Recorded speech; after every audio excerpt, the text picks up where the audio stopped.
All right, we are the stamp identification program, and this is our lightning talk. So these images that you see are Queen Victoria penny red stamps. This is a stamp that was circulated in Great Britain in the 1800s. Our task was to identify the corners and plate number of the stamp in order to be able to identify any individual stamp.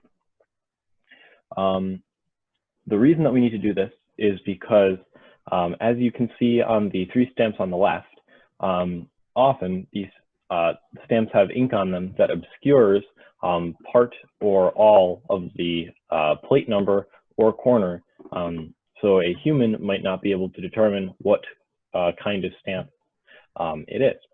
So the ultimate problem was to solve the quality issues between the stamps that you're trying to identify versus a pristine stamp that we might have in a stamp image database. So we do this through the use of Python.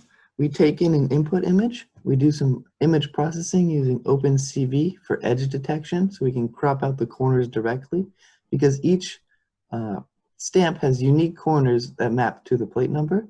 So if you look at the corners, you can identify the plate number. And then we use machine learning and TensorFlow to take these corners, pass it through our algorithm, so we can determine our plate number. And then we save and display these results for the user. And then we allow the user options to adjust their implementation and view so that we are scalable, we are fast, and we are easy to use.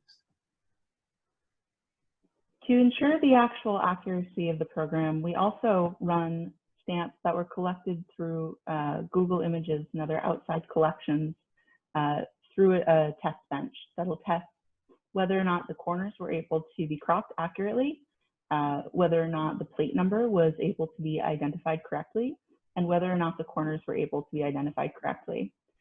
Through the multiple iterations of the program that we've actually released to our client, we have seen a great increase in the accuracy of the program.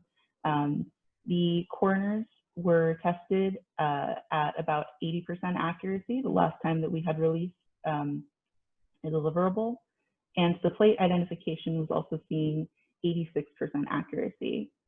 A key issue had been detected where the stamps were not cropping the corners properly if the background of the image was very dark. That issue is being corrected in our final release. So we do expect the accuracy of the program to go up significantly as well. Ultimately, with future iterations, this program has the potential to change the stamp industry.